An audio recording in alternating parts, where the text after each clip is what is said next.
Hi everyone, welcome back to my YouTube channel. Friends, आज मैं आपके साथ एक न्यू फैन फिक्शन स्टार्ट करने जा रही हूँ। इस फैन फिक्शन में आपको being third year university student and sugar daddy लन वांगची देखने को मिलेगा। आपको ये स्टोरी जैसी भी लगे प्लीज़ कमेंट सेक्शन में ज़रूर अपने व्यूज़ शेयर कीजिएगा। देन मैं इसका नेक्स्ट पार्ट शेयर करूँगी। तो चलिए अपनी स्टोरी को स्टार्ट करते हैं। विभूषियान अपने फ़ोन में बैंकिंग ऐप देखते हुए ग्रॉन करता है। नी होसांग वहीं काउच पर मैगजीन पढ़ रहा था, जिसे रख वो भी विभूषियान के फ़ोन में देखता है एंड वो भी सीखने लगता है। विभूषियान साई करके फिर से अपने फ़ोन में देखता है, जहां इस वक्त उसके अकाउंट में $26,43,000 थे। वो सोचने लगता है कि आखिर वो इस पॉइंट तक कैसे पहुंचा। एंड यहाँ से फ्लैशबैक स्टार्ट होता है। जियांग फैंगमियान का डेथ विभूषियान के लाइफ का सबसे वर्स्ट मोमेंट था। उन्होंने हमेशा विभूषियान को अपने बेटे की तरह ट्रीट किया। उसे हमेशा वो सब दिया जिसकी उसे ज़रूरत थी। विभूषियान के पेरेंट्स की डेथ हो गई थी जब वो बहुत यंग था, इसलिए वो लोग उसके लिए ज़्यादा पैसे सेव नहीं कर पाए थे। विभूषियान भी अपने अंकल के उन सब एक्सपेंसेस उठाने पर एग्री कर गया था जो उसके सेविंग्स और स्कॉलरशिप्स के बाहर थीं। बट जियांग फैंगमियान की डेथ से सब कुछ बदल गया।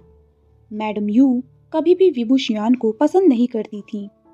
उनकी नज़र में वो हमेशा से ही एक आउटसाइडर था, जिसे उसके अंकल से ज़रूरत से ज़्यादा अटेंशन मिलती थी जितनी वो डिज़र्व नहीं करता। इसलिए अंकल फेंगमियान के मौत होते ही मैडम यू कहती हैं, विभूषियान, आज से तुम जियांग फैमिली का हिस्सा नहीं हो फाइनेंशियली। अब से तुम इस फैमिली से कोई रिश्ता नहीं रखोगे एंड ना ही तुम इस घर में वेलकम हो। अब तुम आज़ाद हो। सो मैं चाहती हूँ कि दिन ख़त्म होने से पहले तुम अपना सामान पैक करो और यहाँ से निकल जाओ। विभूषियान अपना जो भी थोड़ा सा सामान था उसे पैक करता है एंड एक टैक्सी को एक जगह बताते हुए उसे वहां ले जाने को कहता है। नी हुसांग दरवाज़ा खोलता है एंड कंसर्नली पूछता है, आशियन? विभूषियान अपने हाथ में 2 सूटकेस लिए उसे अंदर आने को पूछता है, जिस पर हुसांग ओके कहता है एंड टाइटली उसे हक कर लेता है।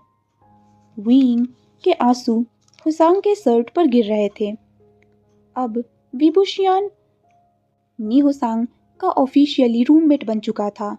वो अपनी सेविंग से उसके बिल्स में हाफ पे करता था।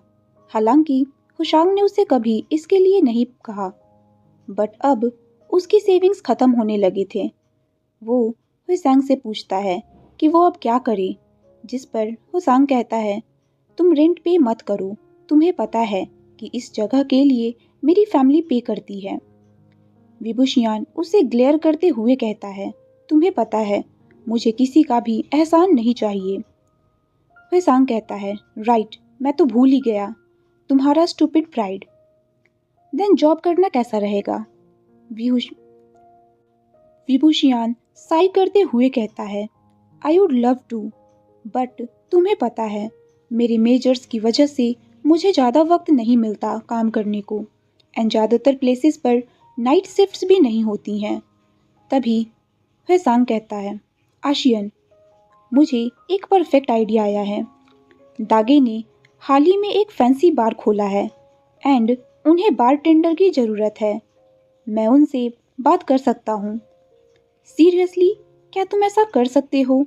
विभूषियान कहता है, ऑफ कोर्स, तुम मेरे बेस्ट फ्रेंड हो, मेरे होल हार्ट, मेरे वर्ल्ड हो, हुसांग टीजिंगली कहता है, जिस पे विभूषियान हंसने लगता है। वो दोनों कॉलेज के फर्स्ट ईयर में सोशियोलॉजी क्लास में मिले थे एंड तभी से बेस्ट फ्रेंड्स हैं। विभूषियान इंटरव्यू देता है और पास हो जाता है। वो नी म्यूंजे से कहकर अपने लिए नाइट शिफ्ट करवा लेता है। विभूषियान ने जितना सोचा था उसका काम उससे ज़्यादा इंजॉयबल था। पहले उसे चिंता थी कि बार यूनिवर्सिटी के पास है तो बहुत ही शोर शराबा से भरा होगा, बट ये बार बिल्कुल उसके ऑपोजिट था। वो बार बहुत ही क्लासी था एंड वहाँ डांस फ्लोर की जगह टेबल एंड चेयर्स थे। वो काम करने के लिए एक सोफिस्टिकेटेड जगह थी। मंडे की रात विभूषियान ग्लासेस क्लीन कर रहा था। तभी वो एक कपल को आते हुए नोटिस करता है। उसमें से एक को देखकर विभूषियान की धड़कन मानो रुक सी गई थी। वो मैन देखने में विभूषियान की ही हाइट का लग रहा था। वो मैन हेवनली ब्यूटीफुल था। विभूषियान उसे देख स्टन्ड स्पीचलेस हो गया था। तभी मो शियानयू विभूषियान को उसके ख्यालों से जगाते हुए पूछता है, क्या तुम ठीक हो? विभूषियान अपने कोवर्कर को स्माइल करते हुए कहता है, हाँ, तुम क्यों पूछ रहे हो? जिस पर मो शियानयू कहता है, तुम 5 मिनट से इसी ग्लास को साफ कर रहे हो, इसलिए। ओह।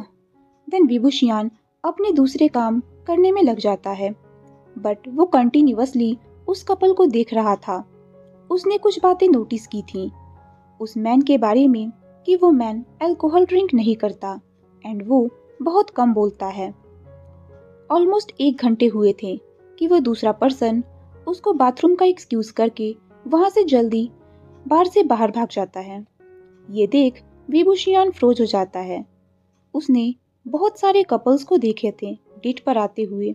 हाँ, कुछ के डेट फेल हो जाते हैं, बट उसने किसी को भी इस तरह अपने डेट को डिच करते हुए नहीं देखा था। वो मैन ऑलमोस्ट 15 मिनट तक अपने टेबल पर वेट करता है। देन उसे रियलाइज होता है कि उसका डेट वापस आने वाला नहीं है। वो अपने फोन की तरफ देखता है एंड देन साई करता है एंड बार की तरफ जाने लगता है। विभूषियान पूरी कोशिश कर रहा था पैनिक ना होने की उस ब्यूटीफुल मैन को अपनी तरफ आता देखकर। वो डीप ब्रेथ लेता है, खुद को कंपोज करते हुए कहता है, रफ नाइट। जिस पर वो दूसरा पर्सन अपनी डीप वॉइस में पूछता है, क्या तुमने वाइट सूट में किसी को यहाँ से जाते नोटिस किया है? विभूषियान उसके सवाल पर फ्लिंच हो जाता है एंड कहता है, या अनफॉर्चुनेटली मैंने देखा है। वो मैन नोट करते हुए कहता है, मैंने भी यही सोचा था। विभूषियान अपने नेक को रब करते हुए कहता है, आई एम सॉरी, मैंने कुछ गलत कहा तो। इस पर वो पर्सन कहता है, ये तुम्हारी गलती नहीं है, वो था जो चला गया एंड मुझे सरप्राइज नहीं होना चाहिए कि उसने ऐसा किया। तुमने ऐसा क्यों कहा? विभूषियान पूछता है। जिस पर वो मैन कहता है, मुझे कहा गया कि मैं लोगों के लिए अच्छी कंपनी नहीं हूँ, मैं बहुत शांत रहता हूँ एंड नए लोगों के साथ अनकंफर्टेबल रहता हूँ। इस पर विभूषियान कहता है, वेल, तुम तो मुझे अच्छे से बात कर रहे हो, वो स्टूपिड था, उसे पता ही नहीं कि उसने क्या मिस किया है। इस पर उस मैन की आंखें वाइड हो जाती हैं एंड उसके फेस पर एक स्माइल आ जाती है। विभूषियान ब्राइटली स्माइल करते हुए कहता है, बाय द वे, मैं विभूषियान हूँ, तुम मुझे विंग बुला सकते हो। जिस पर वो मैन कहता है, लैन वांगजी, तुम मुझे लानजान कह सकते हो। वेल लानजान, क्या मैं तुम्हें कुछ दे सकता हूँ तुम्हारे सिटी डेट को भूलने के लिए? इस पर वांगजी कहता है, मैं अल्कोहल नहीं पीता। इस पर विभूषियान कहता है, हाँ मुझे पता है, बट अनफॉर्चुनेटली तुम यहाँ बिना खाए या पिए नहीं रह सकते हो। ये रहा तुम्हारे लिए क्रैनबेरी जूस। वांगजी उसे थैंक्स करते हुए वो ले लेता है। विभूषियान अपना काम कंटिन्यू करते हुए पूछता है, सो लानजान, मैं क्यूरियस हूँ कि अगर तुम्हें नए लोगों से मिलना पसंद नहीं है, देन तुम डेट पर क्यों जाते हो? इस पर वांगजी कहता है, ये डेट मेरे अंकल ने अरेंज किया था। वो चाहते हैं कि मैं जल्दी से शादी कर लूँ एंड अगर मैं अभी घर गया देन मेरे अंकल एंड ब्रदर को पता चल जाएगा कि मेरा डेट अच्छा नहीं गया एंड मुझे उन्हें एक्सप्लेन करना होगा क्यों। इस पर विभूषियान कहता है, मैं समझता हूँ। वेल, तुम यहाँ जब तक ड्रिंक करोगे तब तक रुक सकते हो। ये जगह 3 बजे तक खुली रहती है। थैंक यू वीन। अब वो दोनों बातें करने लगते हैं। वांगजी उसे अपने ब्रदर के बारे में बताता है एंड कैसे उसके ब्रदर ने अपने बॉयफ्रेंड को उसकी बचपन की फ़ोटो दिखाकर वांगजी को टीज़ किया था तभी वांग जी खड़ा होता है। तुम जा रहे हो? विभू शियान पूछता है। हाँ, आई थिंक अब टाइम हो गया है। वो लोग मुझसे क्वेश्चन नहीं करेंगे कि डेट कैसा गया। थैंक यू वीइंग, मुझे कंपनी देने के लिए। तुमसे बात करके अच्छा लगा। इस पर विभू शियान उसकी तरफ स्माइल करते हुए कहता है, मैं यहाँ हर रात काम करता हूँ एंड अगर तुम यहाँ फिर आते हो तो मुझे तुम्हें कंपनी देने में अच्छा लगेगा। वांग जी स्माइल करता है एंड वहाँ से चला जाता है। विंग सोचता है क्या वो फिर से उस आदमी को देख पाएगा। अब उस रात के बाद से हर रोज यही होता था। वांग जी हर रात नए डेट के साथ वहाँ आता था एंड सब या तो कोई एक्सक्यूज बनाते या वांग जी को डिच करके चले जाते थे एंड वांग जी उसके बाद सिंपली बार में विभू शियान के पास आ जाता था। विभू शियान खुद को ये समझाने की कोशिश करता है कि वो खुद को स्पेशल ना समझे। वांग जी यहाँ सिर्फ इसलिए रुकता है ताकि उसे उसके अंकल को अपने डेट के बारे में एक्सप्लेन ना करना पड़े। एक रात विंग दूसरे कस्टमर के साथ बिजी था। मो शियान यू वांग जी का ऑर्डर लेने आता है बट वांग जी साफ मना कर देता है ऑर्डर करने से जब तक वहाँ विंग अवेलेबल ना हो। विंग भी इस ब्यूटीफुल मैन की अटेंशन पाने के लिए डेस्परेट रहता था एंड उसकी अटेंशन पाकर उसे बहुत अच्छा लगता था। एक रात वांग जी विभू शियान से बातें कर रहा था, तभी वो कहता है, मुझे माफ़ कर दो विंग, मैं यहाँ तुम्हें हमेशा विजिट करता हूँ बट मैं अभी तक तुम्हारे बारे में कुछ भी नहीं जानता। विंग हंसते हुए कहता है, लांजान क्या तुम मेरे बारे में जानना चाहते हो? वांग जी एक पॉज के बाद कहता है, अगर तुम नहीं बताना चाहते देन तुम्हें ऐसा करने की कोई ज़रूरत नहीं है। विंग जल्दी से कहता है, नहीं ऐसा नहीं है। जिस पर वांग जी पूछता है, तुम यहाँ रात में काम करते हो देन तुम दिन में क्या करते हो? इस पर विंग कहता है, ओह मैं एक थर्ड ईयर का स्टूडेंट हूँ। आई सी, तुम क्या स्टडी करते हो? वांग जी पूछता है। बायोलॉजी एंड मैं पेडियाट्रिक मेडिसिन की पढ़ाई के लिए मेड स्कूल जाना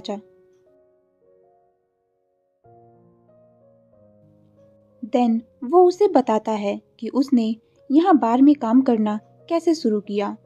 वांग जी उससे पूछता है, क्या तुम्हारे सिबलिंग्स हैं?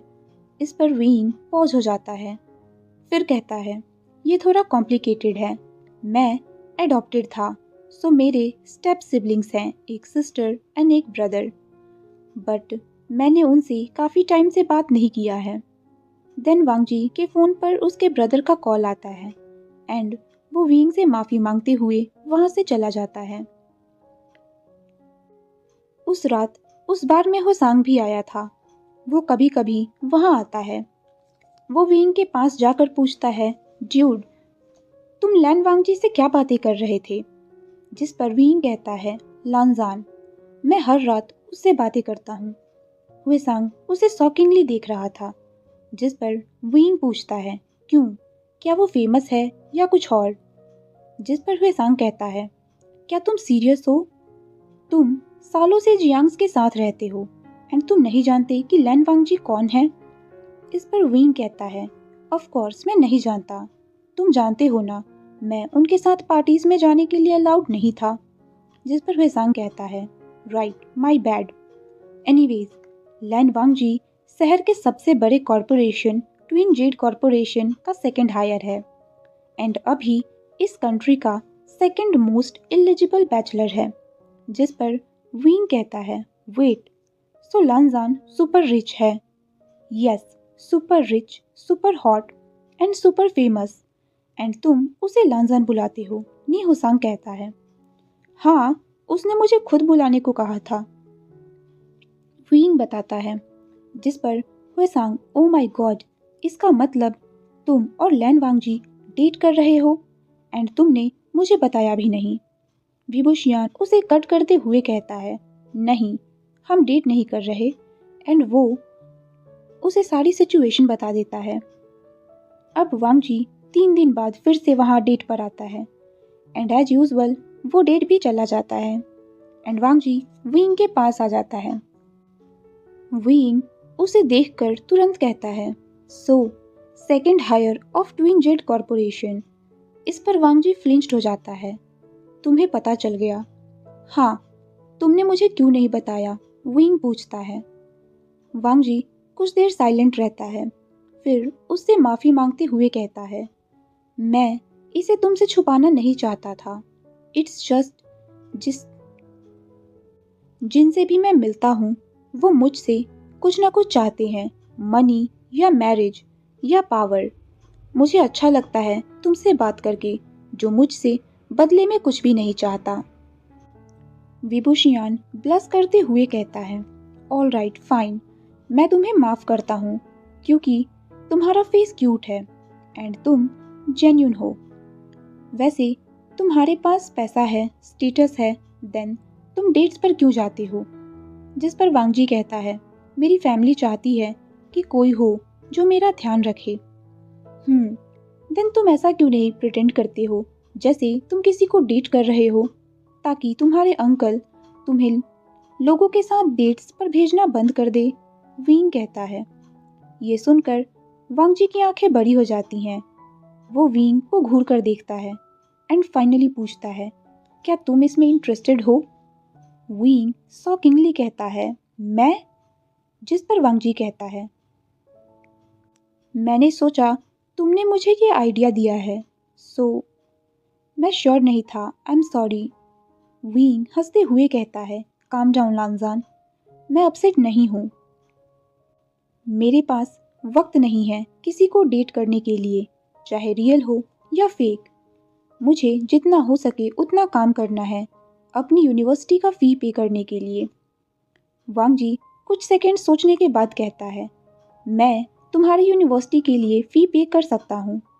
विभूषियान ये सुनकर फ्रॉन्ड हो जाता है, देन कहता है, लुक लांजान, तुम बहुत अच्छे हो, मैं तुम्हारे साथ बहुत इंजॉय भी करता हूँ, बट मैं ये एक्सेप्ट नहीं कर सकता। जिस पर वांगजी कहता है, तुम गलत समझ रहे हो, मैं तुम्हारे यूनिवर्सिटी के लिए पे करूँगा एंड तुम्हें जो कुछ भी चाहिए सब दूंगा, एंड बदले में तुम्हें मेरा डेट बनने का दिखावा करना है एंड मेरे इवेंट्स में मुझे कंपनी देनी है। विंग पॉज लेकर कहता है, लाइक सुगर डैडी। विभूषियान ब्लश करते हुए कहता है, क्या मुझे कुछ और भी चीज़ें करनी होंगी? जिस पर वांगजी कहता है, मैं तुम्हें ऐसा कुछ भी करने को नहीं कहूँगा जिसके लिए तुम कंफर्टेबल नहीं हो। मैं सिर्फ तुम्हारा कंपेनियनशिप चाहता हूँ, दैट्स ऑल। जिस पर विभूषियान कहता है, वेट, सो तुम ये कह रहे हो कि तुम मेरे ट्यूशन के लिए पे करोगे, प्लस मैं जो कुछ भी मांगूंगा तुम मुझे सब दोगे, एंड बदले में मुझे तुम्हारे साथ इवेंट्स पर जाना है एंड ये दिखावा करना है कि मैं तुम्हारा बॉयफ्रेंड हूँ। देखो लांजान, मैं मना नहीं कर रहा हूँ, बट क्या तुम मुझे आज रात तक सोचने का वक्त दोगे? वांगजी नोट करता है एंड अपना बिजनेस कार्ड निकाल कर विंग को देते हुए कहता है, इस पर मेरा नंबर है, तुम जब चाहो मुझे टेक्स्ट करके आंसर दे सकते हो।